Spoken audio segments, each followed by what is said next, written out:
Are you experiencing Wi-Fi and Bluetooth connection problems with your LG V10? Do you see the message "Connection not allowed" beneath the Wi-Fi or Bluetooth setting in your phone? If this sounds like a problem you've been experiencing with your LG V10 smartphone, then stay tuned for the solution.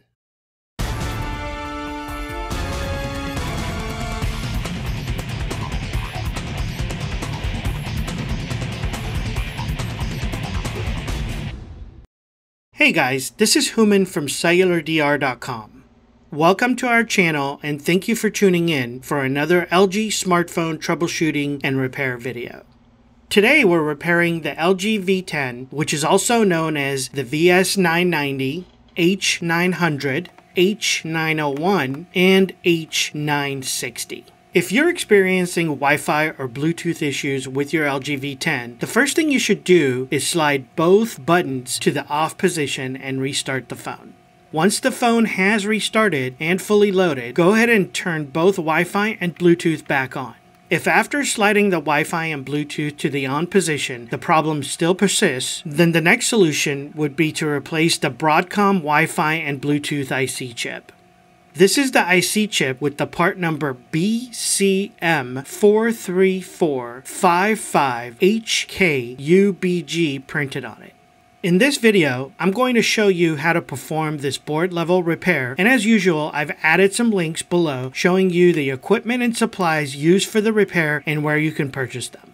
Remember, everyone's skill level is different. If after watching this video, you decide that you'd rather have your phone professionally repaired, we're here to help. You can find all the information you need in the description below. Now without further ado, let's get started.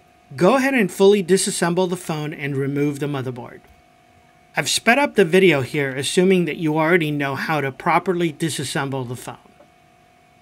Once you have removed the motherboard from the LCD assembly, go ahead and flip it over. Then remove the silver heat shield covering the top left side of the motherboard, which is where the Wi-Fi and Bluetooth IC chip is located.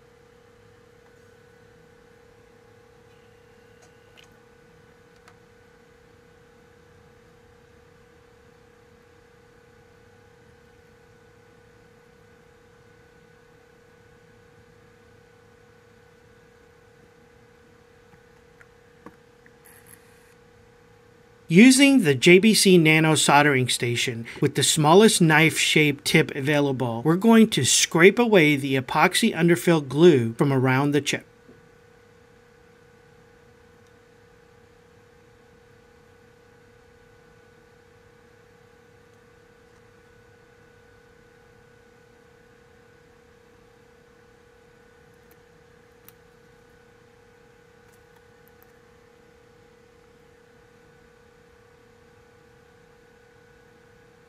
Be very patient and careful, making sure you don't damage any surrounding components while scraping away the glue. You don't need to put a lot of pressure. The heat from the soldering iron will loosen the glue.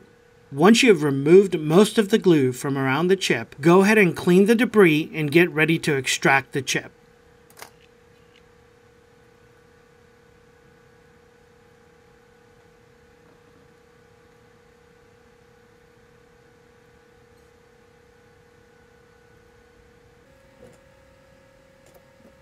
Place the motherboard inside the PCB circuit holder, being careful not to damage any of the components where the tabs of the holder put pressure on the board to hold it in place.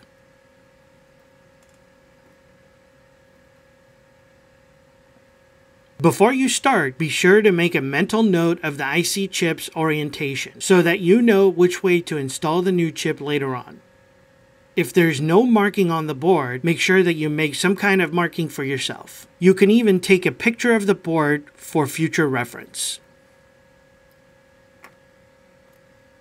Apply a small amount of flux on top of the IC chip.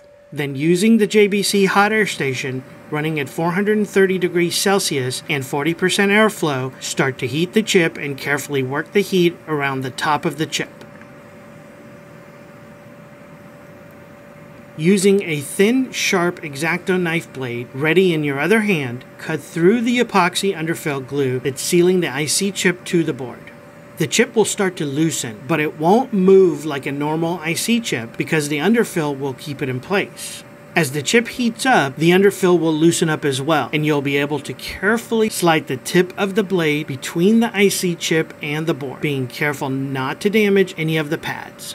Once you feel all the solder balls are melted, give it a small upward nudge and pop the chip off. As you can see, the chip is now off and all the pads are intact. Now we have to clean all the underfill glue from the area. So apply some flux and begin cleaning the area. This is a very delicate process. As you can see, there's a lot of glue all over the pads. You have to take your time and patiently clean the glue, and at the same time, get all the contacts clean and ready to install a new chip. Now be warned, during this process, you may lose some of the no connect pins on the board. These are the pins on the motherboard which connect to the IC chip but do not connect to anything else anywhere on the board, which means that they are non-functional. They are basically placeholders.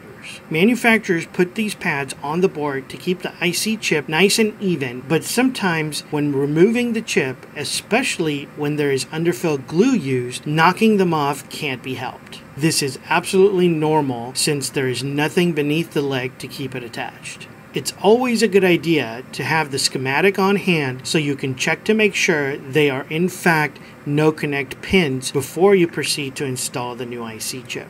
If a schematic is not readily available, usually if you take a close look under the microscope, you will see that the runs from those pins do not connect to anything. As you continue to scrape away the underfill glue, it's a good idea to clean the debris from time to time so you have good visibility on what you're doing.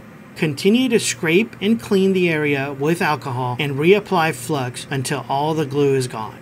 Once the underfill glue is cleaned off, apply some fresh flux and using a solder wick, clean the remaining solder off the pins.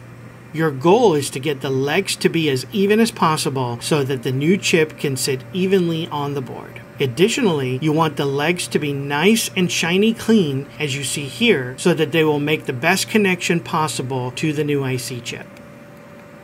Now apply some no clean flux to the area to help with the final cleaning and to prepare for the new chip. This is a perfect time to take a moment to do some house cleaning, making sure that all the components around the area are still in their proper places and straighten any that may have moved.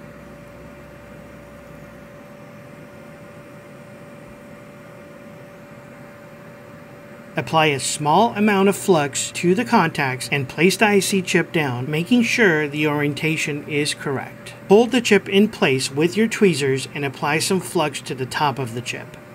Once the chip is settled in its place, you can remove the tweezers and continue to apply heat over the chip in a circular motion. Continue to apply heat until you feel the solder joints have melted and are making a good solid connection.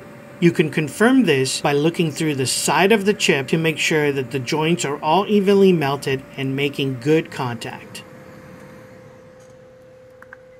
Using a brush and the highest grade alcohol you can find, clean the area. Then using compressed air, get rid of all the fluids and alcohol so that the contacts don't short out during testing.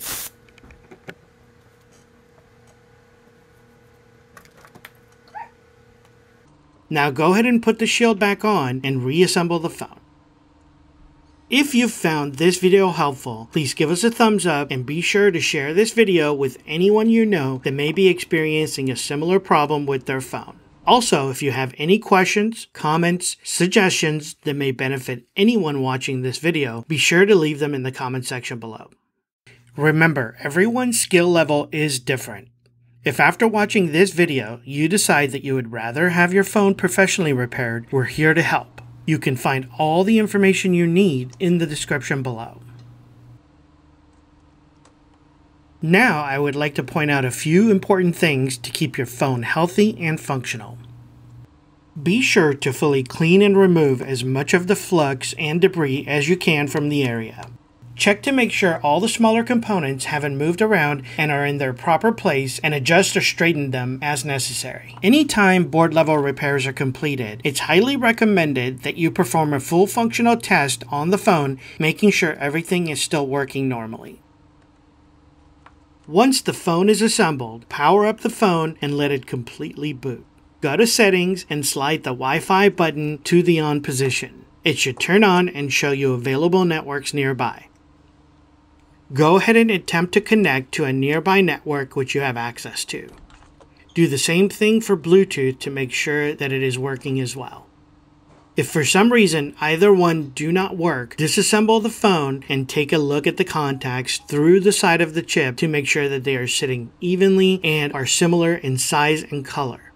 There should be a gap between the chip and the board. The chip should not be flat on the board. If necessary, add some flux and reflow the chip and test it again.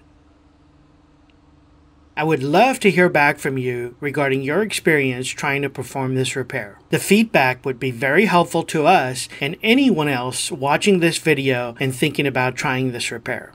Please don't forget to subscribe to our channel so you are automatically notified when we post new videos about more tips and tricks on how to keep your smartphone running efficiently. Thank you so much for watching.